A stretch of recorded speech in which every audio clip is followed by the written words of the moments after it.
Millie's coming, isn't she?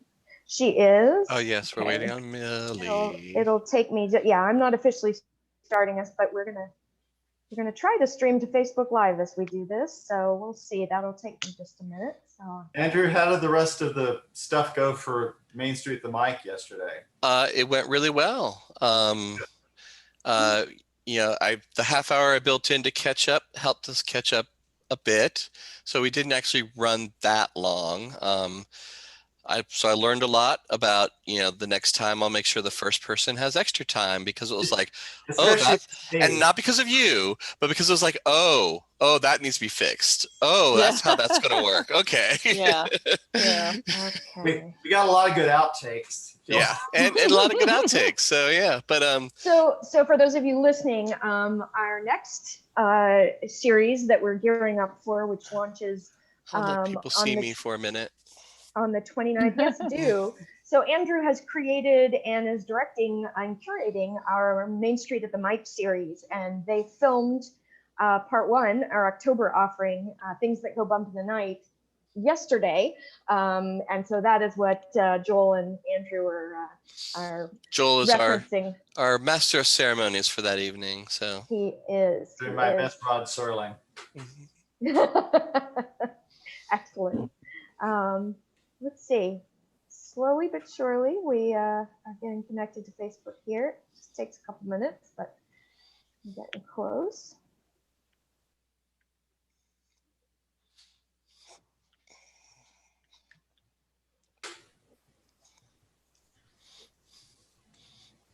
Let's see here.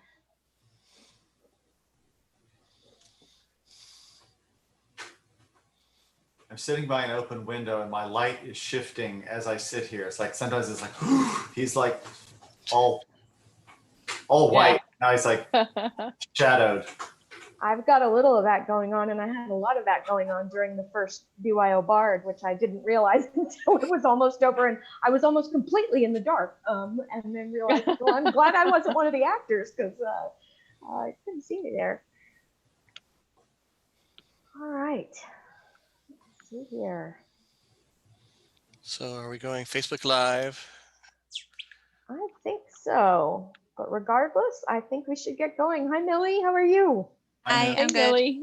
Hi.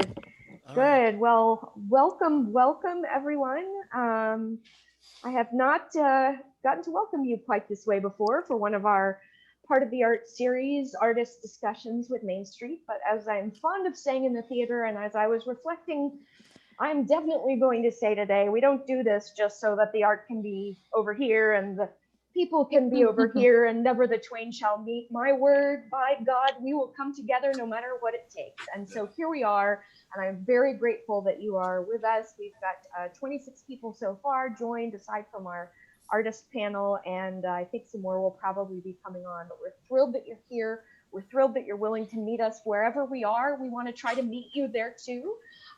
So I think you know everyone on screen. You might not know Millie, actually. Amelia Rico she was our videographer on the production of RFK, but I'm also really excited to announce was not the videographer, I was the editor. That's right. Dwight was the videographer. But I guess I default to that because you have seen many brilliant videos that Millie has been videographer for, as well as editor, and her brilliant husband Art has taken extraordinary photographs for us over the years. So you've actually seen her work quite a lot. But she is now joining our staff as our video and streaming director here at Main Street, and we're really excited to welcome you. I think your first official week is this week, so this is beautifully timed. Of course, you all know Becky Udden, founding artistic director of Main Street Theater and also the director of this production of RFK. Andrew Ruthven is our behind-the-scenes guru for this call, but he's so much more than that, as you all well know.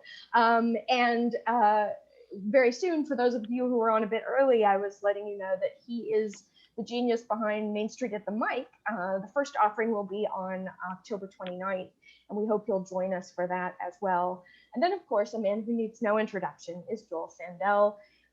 You have seen him in so many shows with us and all across Houston, out in Brenham at Unity Theater, and most recently on your screen, or if you haven't watched yet, please do, because you will be very, very sad if you don't.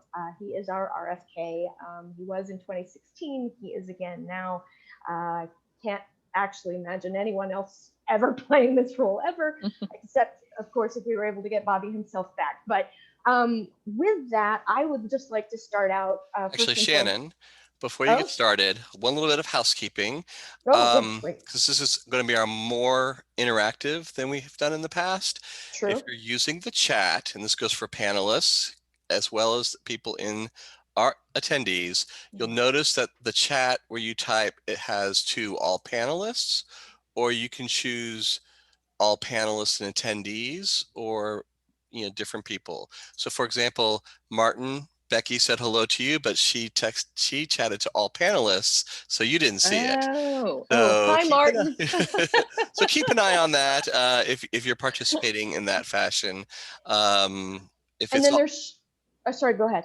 So I mean, it's my job to kind of keep track of that too and help Shannon with that. So if you do chat to the wrong place, but as long as it goes to the panelists, we will see it. So that's all I wanted to say. I'm going to go behind the scenes. And to that end, you should also see a Q&A option. We are going to open this up to the audience. It would not be right if we didn't.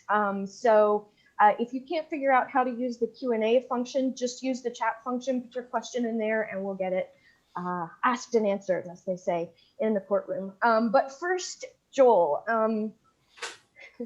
tell us what this was like, what it was like to visit Bobby again. I want to focus on two really big things today. Of course, we're going to talk about the virtual element and what it was like to create this incredible piece of theater, not in a theater and not live.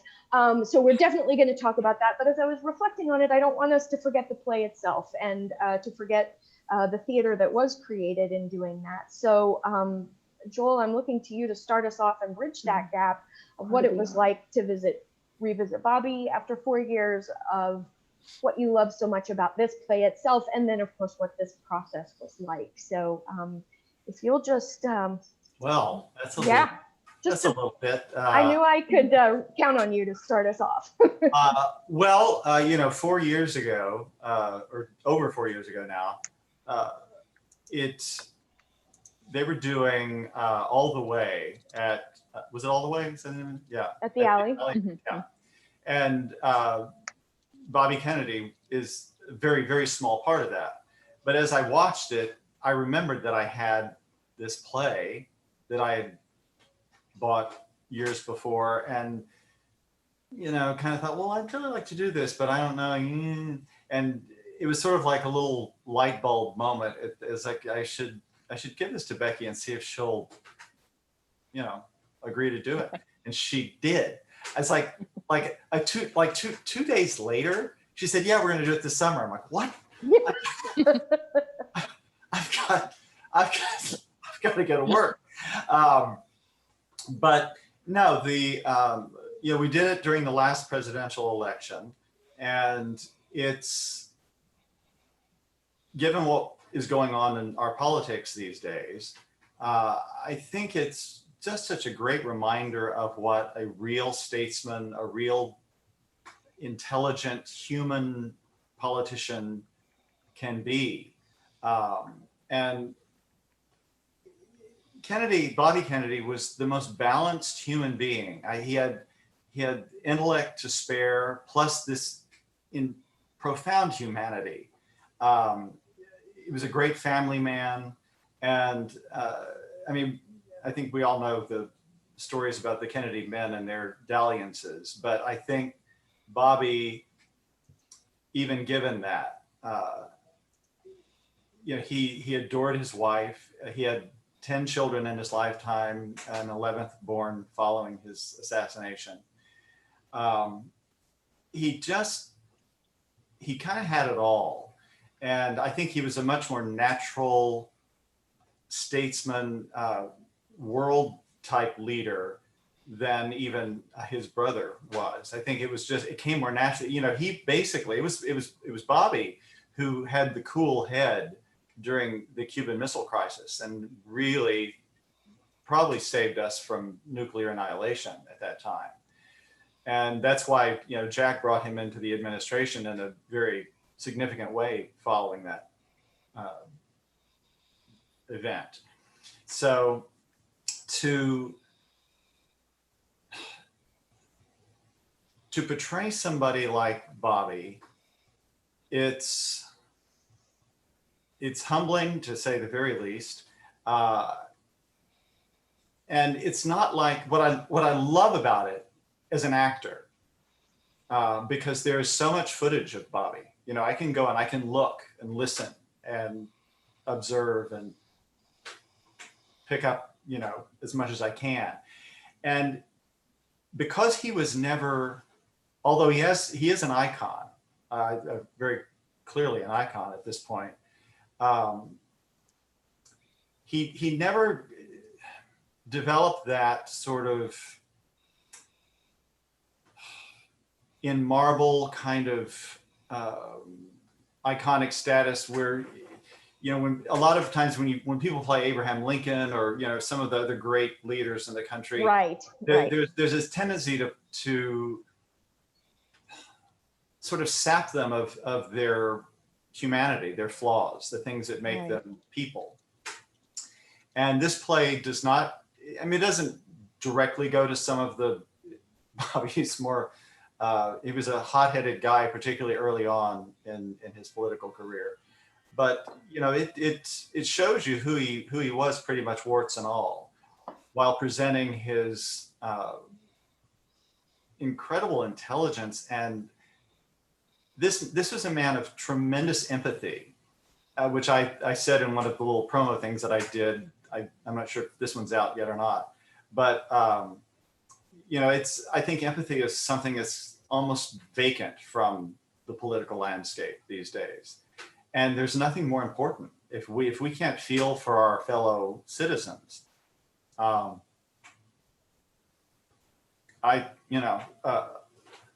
you shouldn't be trying to represent us if you can't feel what we're feeling and or feel for people who are not in a similar position as you.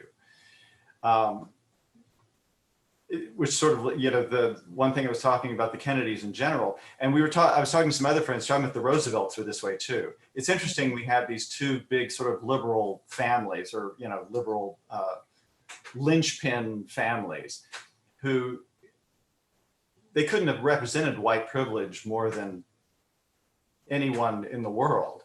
And yet they were savvy enough, or they felt enough. They saw the world, they experienced the world in a complete way and not just in their own cubicle, you know, that they could empathize and do the right thing.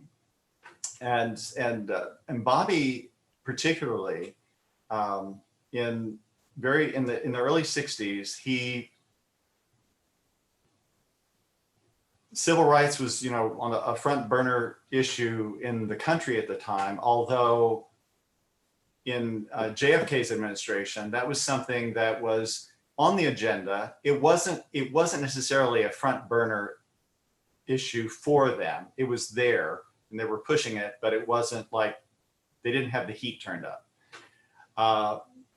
Bobby got out. He was hearing about it. He was a very callow youth who didn't have any experience in poverty and what was going on in Black America. And he was hearing about it and knew this was something they were talking about. And instead of just reading about it or, you know, just having advisors tell him this is what's going on, he went out into the neighborhood, saw what was going on firsthand. Right. He would watch news reports of the one that's always cited is, you know, when he saw fire hoses being turned on kids in the streets. Right. And just literally shook him to his core. This was like, again, you know, was a devoted family man, loved his kids, loved him. And that just changed his worldview at that moment. And he was set on fire. And let me jump in right there and ask Becky, as director, obviously against, you know, set against the backdrop of today and what Joel's talking about, I want to hear about your process directing virtually, but I'd also like to know sort of how you approached it this time when you chose for us to do it, but then once you were literally in rehearsals, which were by Zoom for everyone who's wondering. So Becky, can you talk a little about that?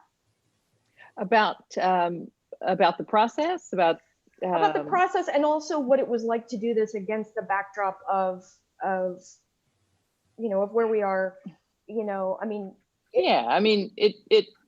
There's so many moments that just ring so true today. And you think, God, it's been over 50 years and it doesn't seem like we've made a lot of progress as a country. I know we did make progress and then we've taken a few steps backwards, but it was certainly, I just felt like it just couldn't be more timely to present this material. So then talk a little about the process. Rehearsing on Zoom, directing on Zoom. This is new for your 45th. It certainly is 5 new. years later. Yeah. Well, it was much easier than I was dreading it when we started rehearsals. I was dreading it. I thought, oh, this is just going to be this is going to be so unpleasant, and it wasn't. And one of the reasons I picked this show to do is that this is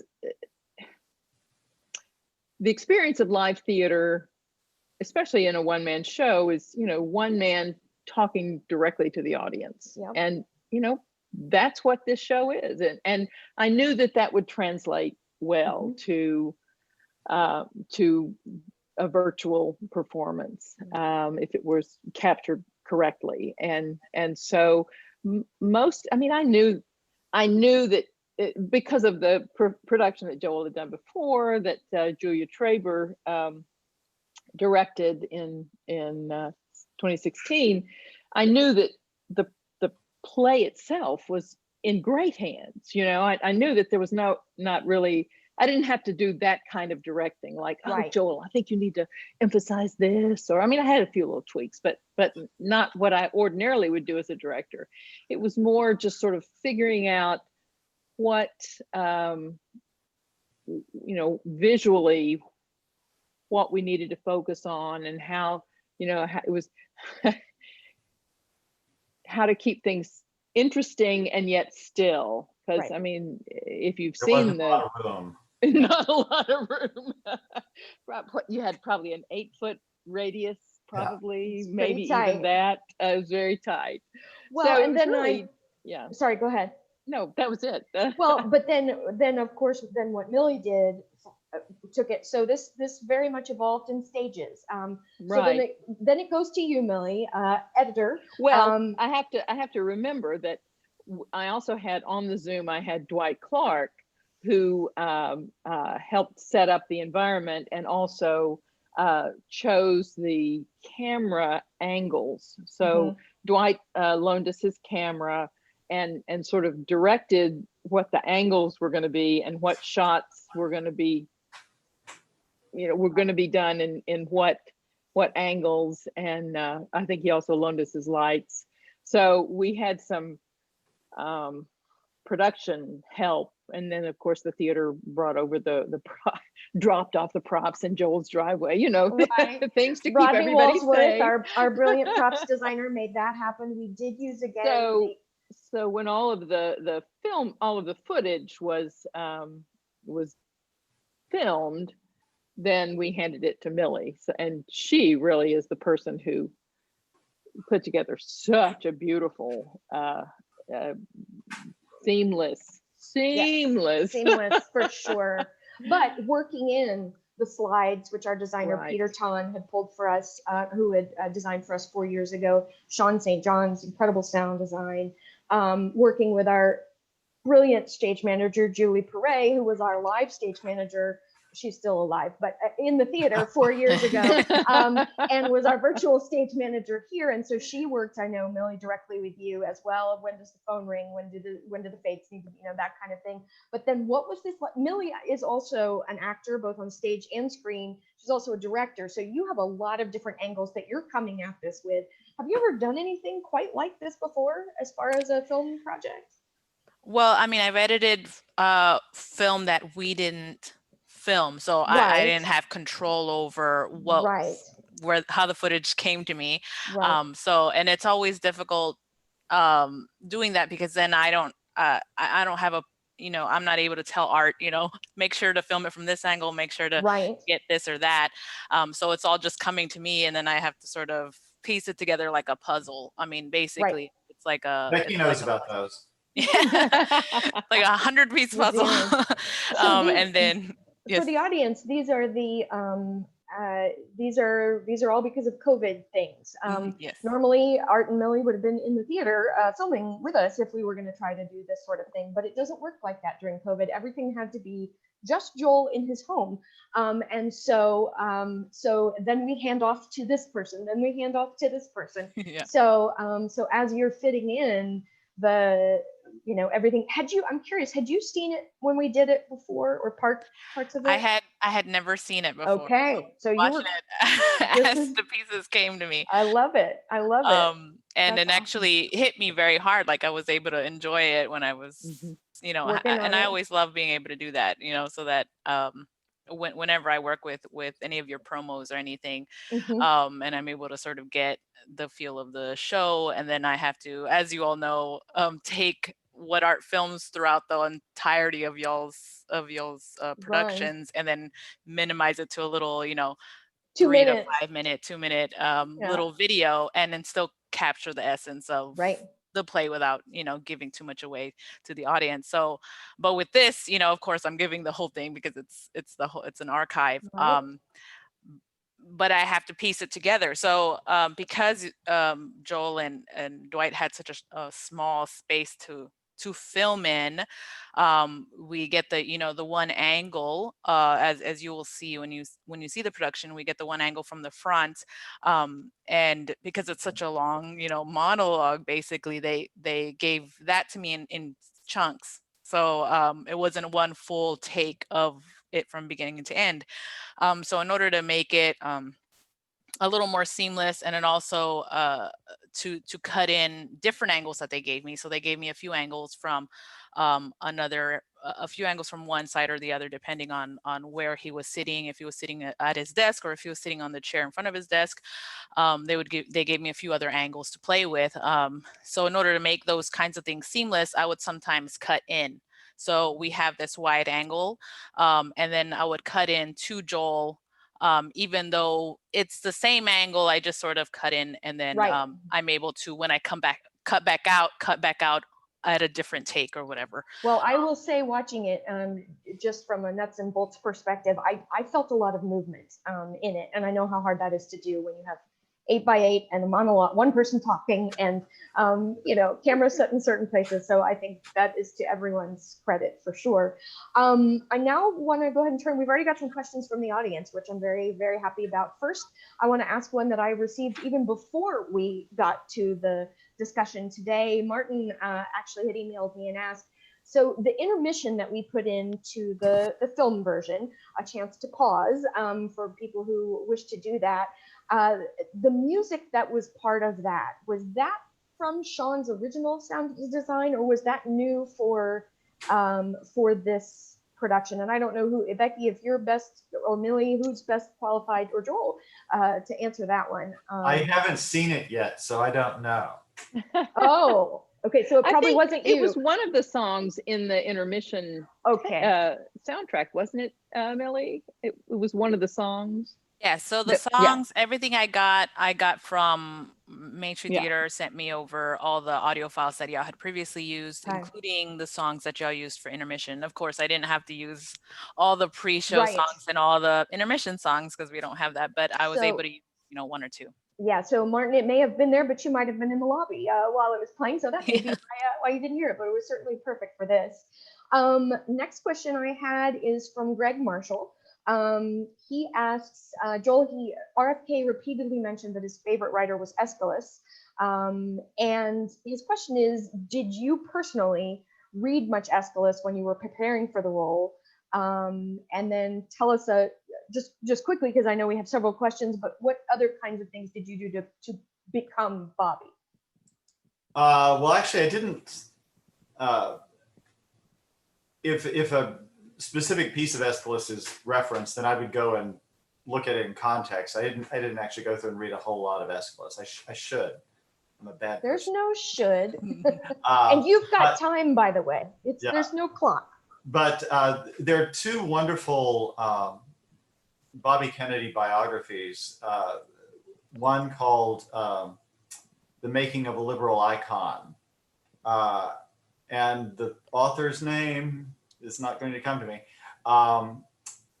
And Chris Matthews' book, Raging Spirit. Okay. And actually, I didn't have those before I did it the first time. The first time I really just went off of watching, I watched tons of Bobby video, because with particularly the first time, more it was just, I needed to capture him as best as I could. So it was just watch him as much as I could, listen as much as I could, listen to all the speeches. By the way, there's a speech that isn't in this play. It's called The Mindless Menace of Violence. If you have never heard it, look it up. It's on YouTube. It's genius. It's, well, I mean, I'm putting it into the chat. The Mindless Menace of Violence. Yeah. And Larry Ty wrote that book. Yes, yeah. Okay.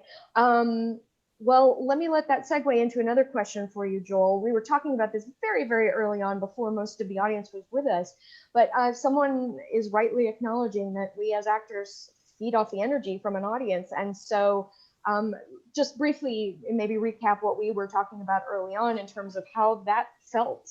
Well, and it's why I have not watched this thing yet. I'm getting positive reports that it is good. But it is very good. As an actor in the theater, we're not in a vacuum. We're standing there with human beings that we are actually, particularly in a show like this, I was frequently looking at individual audience members and talking to them as this play went on. I was moving around, but I was talking to the people.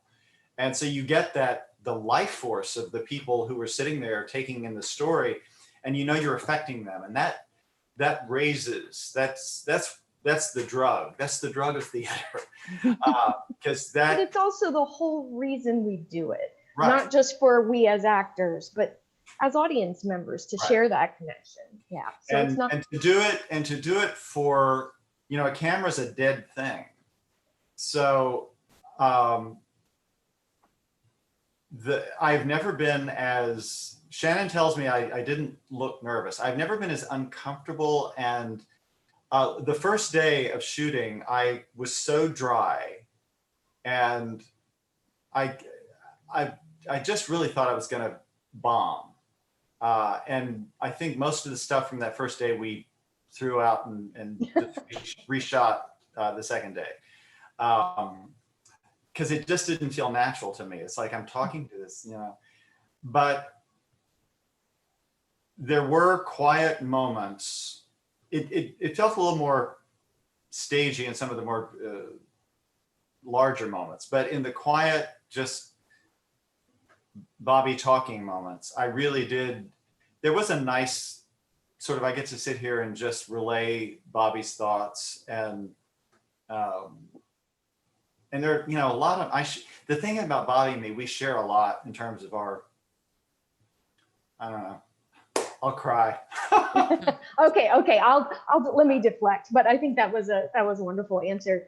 Can you tell us again, Joel, the name of the two biographies, or will you let me know and I'll let the audience know? One is The Making of a Liberal Icon. That's the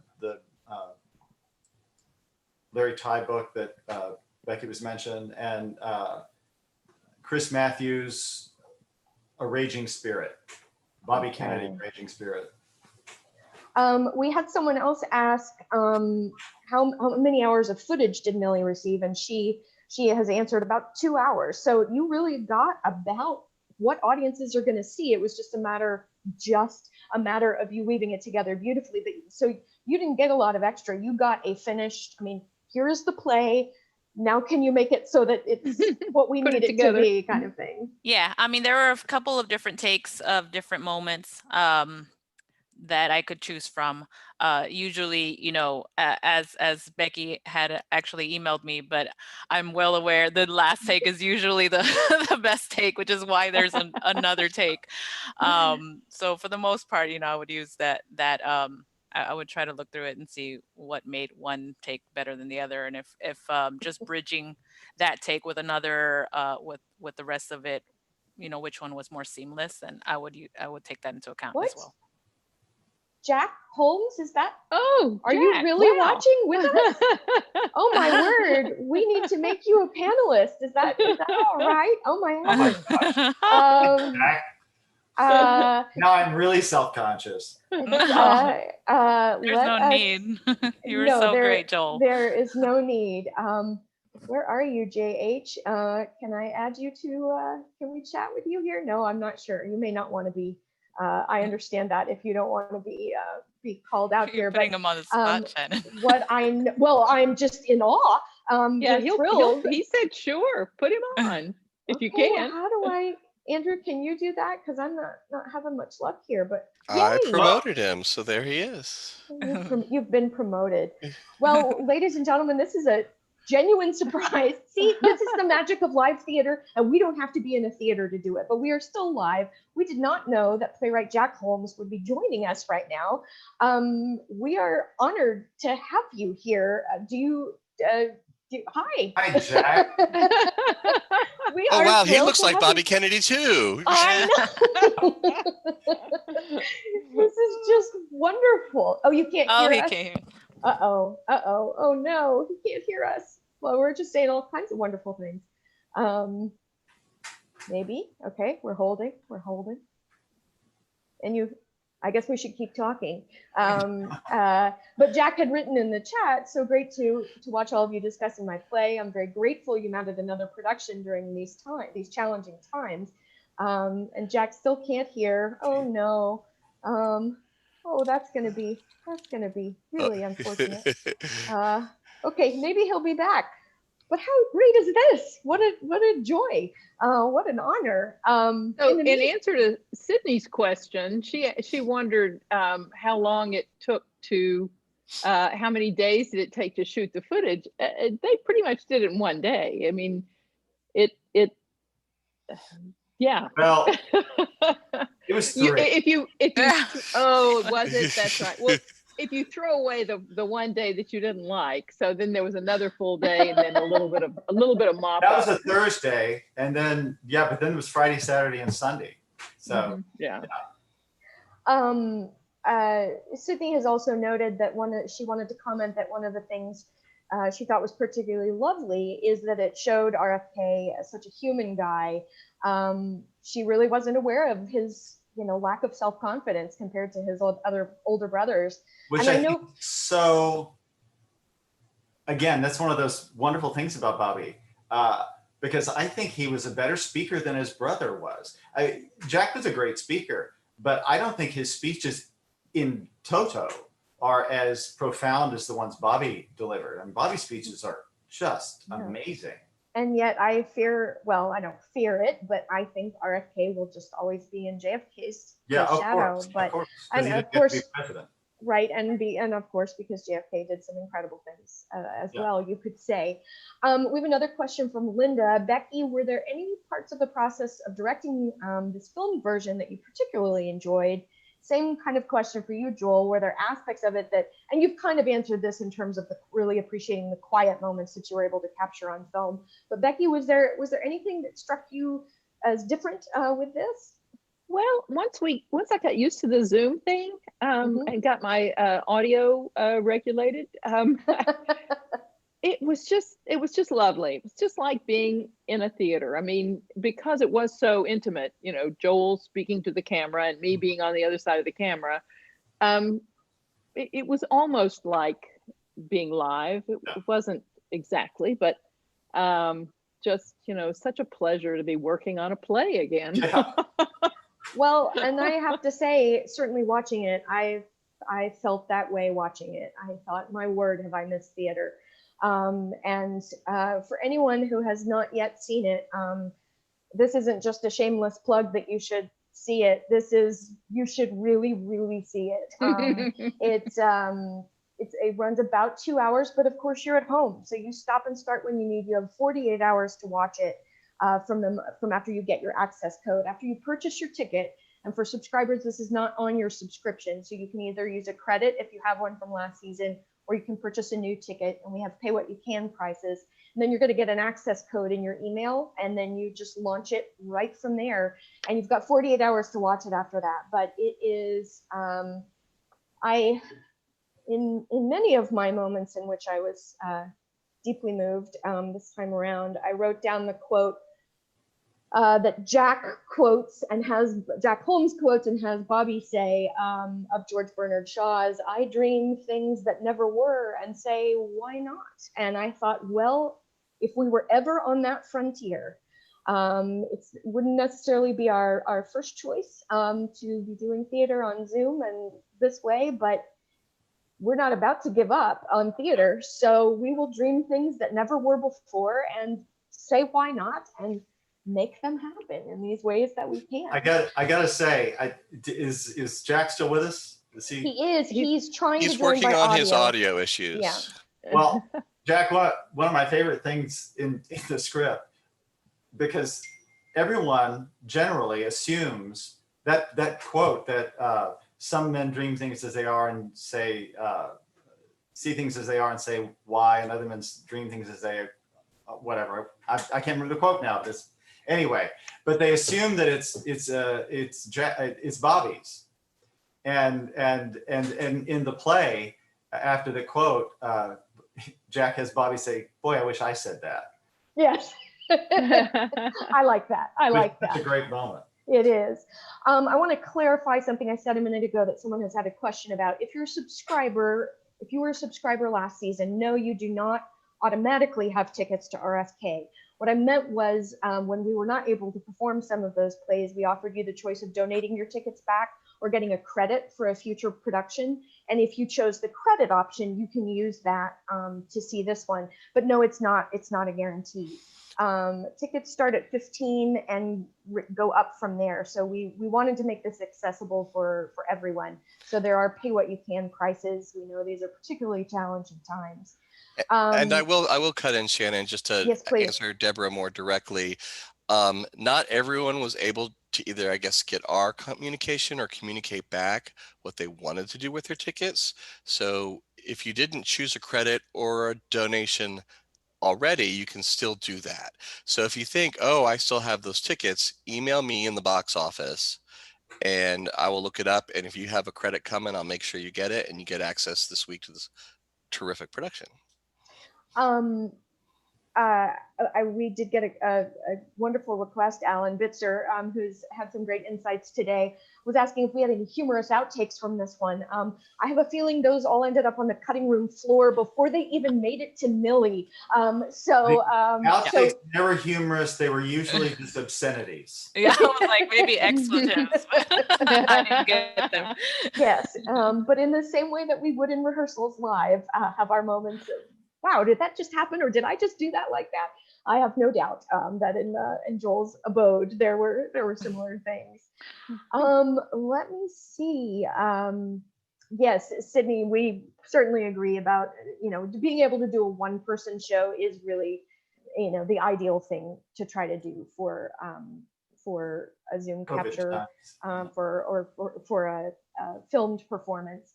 But it brings to mind what, for those of you who may have seen some of our BYO bards, what can happen when you have a really talented actor with some incredible words who's willing to be vulnerable, talk right to the camera and share with you. And it's the amazing thing about theater. And I just as I believe the human spirit is never going to be fully quashed because it is resilient, I would argue that theater is the human spirit, and so we will find ways to come through. I'm glad that some of you appreciated our pre-curtain speech with Joel. That was Becky's idea, to have Joel kind of welcome us into his home, and I think it really, you'll pardon me, set the stage really nicely to give us an insight into, this is where we are, this is where we're making this art happen. I'm so glad you did that. Greg is urging everyone, if you've not seen it, see it, and then go vote.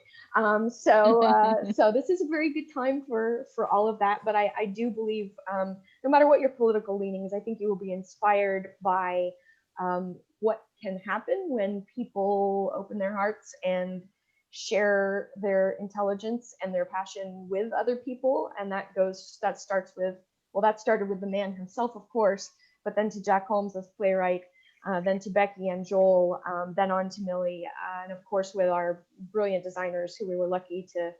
I'm just so glad we had all of those pieces still from when we did it before.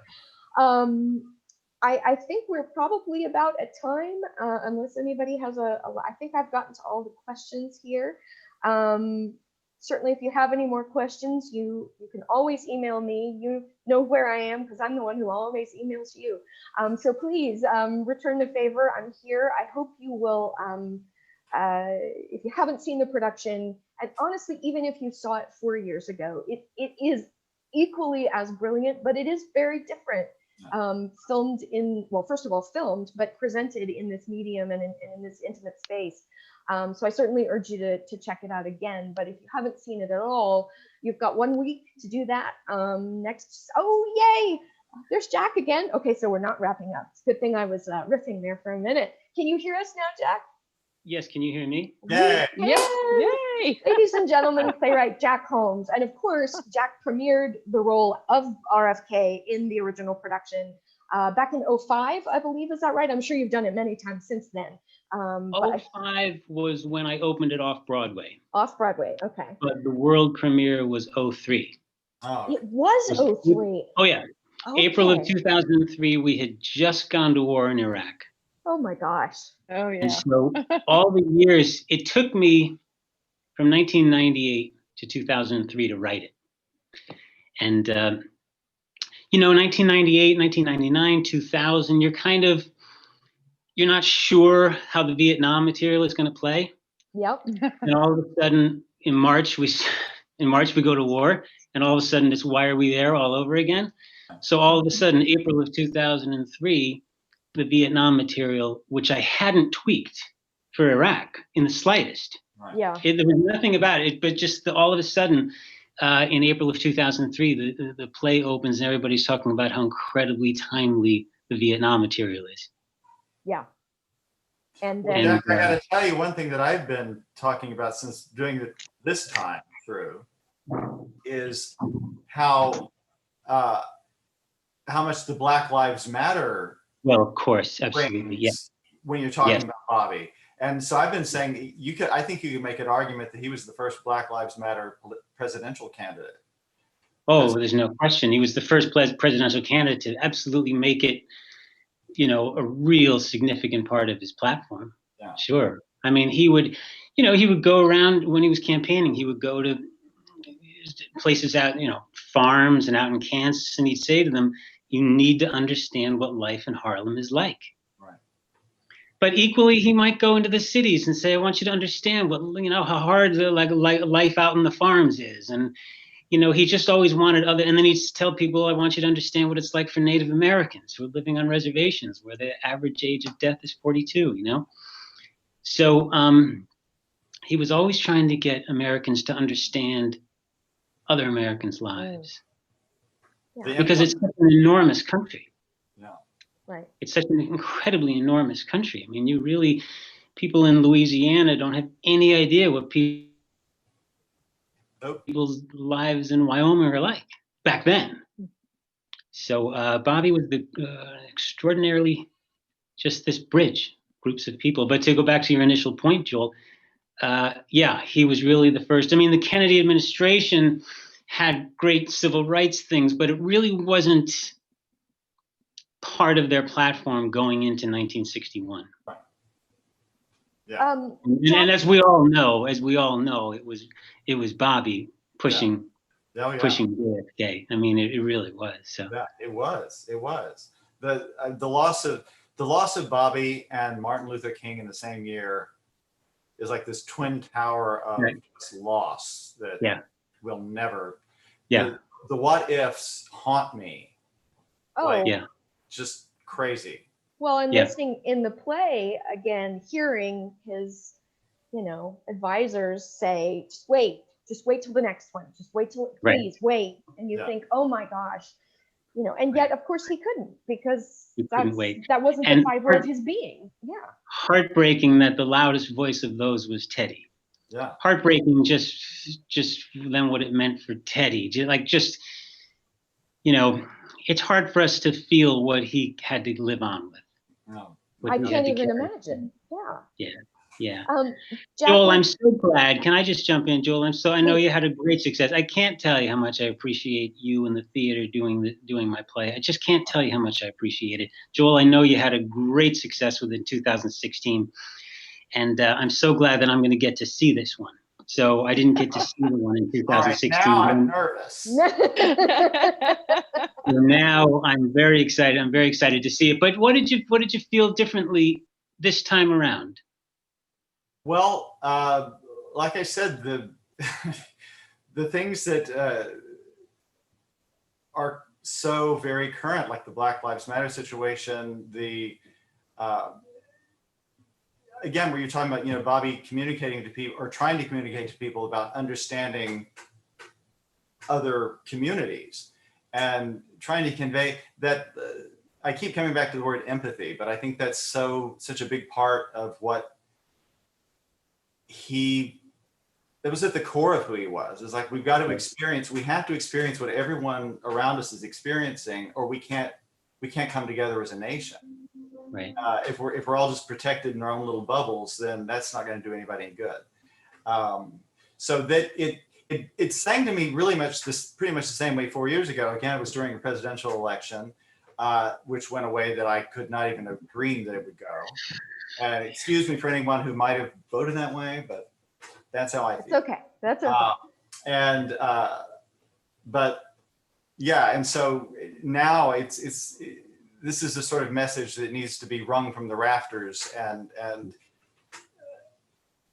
what my mother was actually saying, she's got a friend of hers who's a staunch Republican who wouldn't come see it 4 years ago. She said, I know everything I need to ever know about Bobby Kennedy. And, they think they do. And it's amazing how there's still that passion. I mean, he was a very polarizing figure. But what's interesting is that he really, I think he was, and again, this is the what ifs and the idealistic frame of mind that I have, is that if he had not been assassinated, I think he was the last great hope of really joining hands across the aisle and pulling the country together. Yes. Because I think that's, again, his compassion and his empathy and his humanity, I think would have carried the day. What was so unique about Bobby, and it's coming up now, is on the one hand, in 1968, he was saying you need to understand why Black Americans are rioting.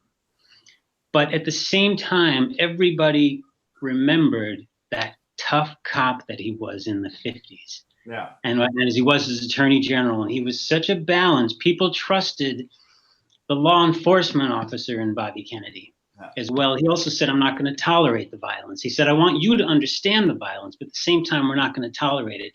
And he had so much in the bank with people. When Bobby Kennedy said, we're not going to tolerate it, you went, all right, Bobby Kennedy's not going to tolerate it, because we just saw him just really be so tough. 30 years old, he's going up against Jimmy Hoffa. Yeah. I mean, people knew, nobody doubted how tough he was. Yeah.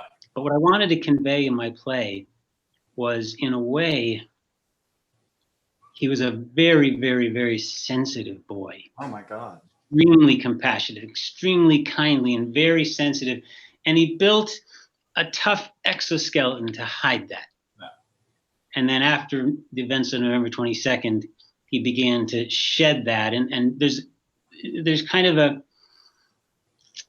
sort of a little bit of myth that after JFK's assassination, Bobby changed. He didn't. He was able to finally let out the sensitive man that he always was. Mm-hmm. And Arthur Schlesinger, who I met, Schlesinger came to see me in New York.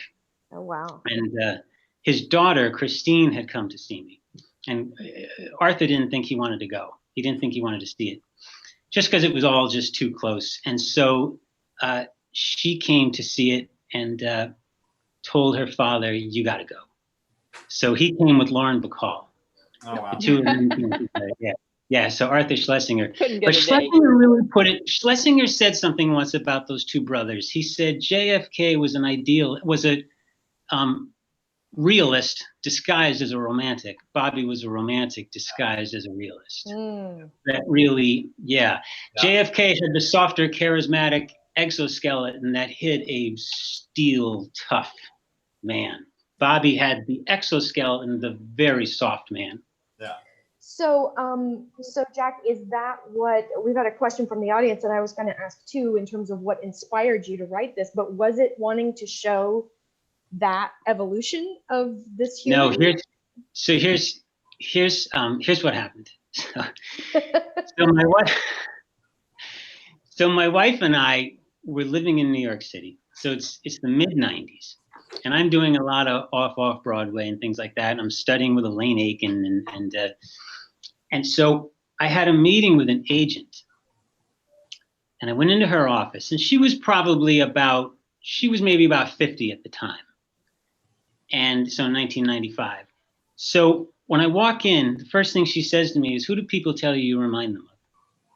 And I hesitated answering because it's sort of a trick. It is kind of like a standard question. As an actor, you don't want to pigeonhole yourself, right? Well, and they also want to know, what's your self-image? Right.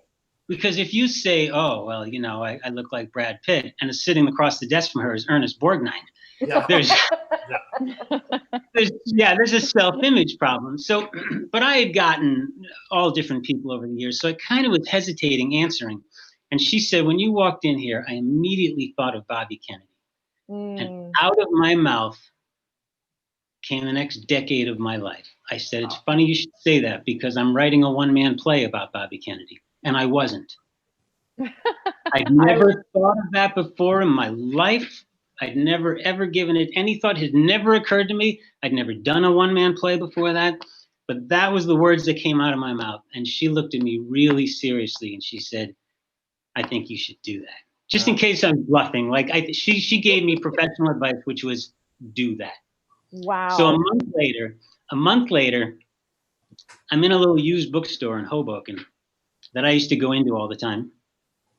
And downstairs is where all the stuff would come in, boxes of books and everything. So I'm rooting through all the boxes. So there's this one box of books. I open it up. I said, "Where'd this box come from?" He said, "I don't know. Somebody just dropped it off as their father's books."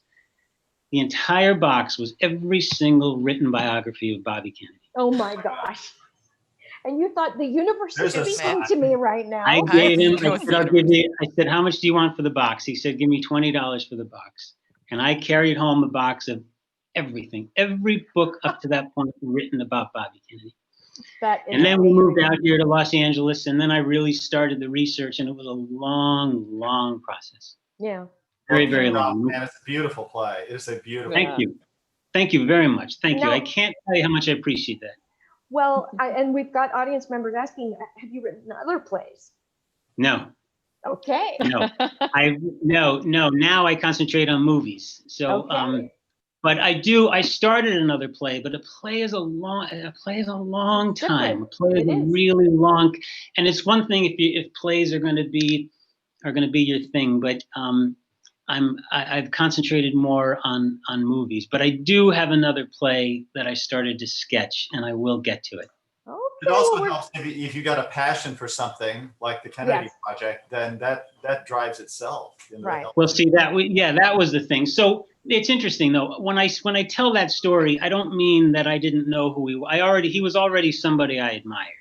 Yeah. And I grew up in a family. I'm from an Irish Catholic family, and our family goes from Georgetown up to Boston. And so I grew up in the milieu of just the, Kennedy Democrats.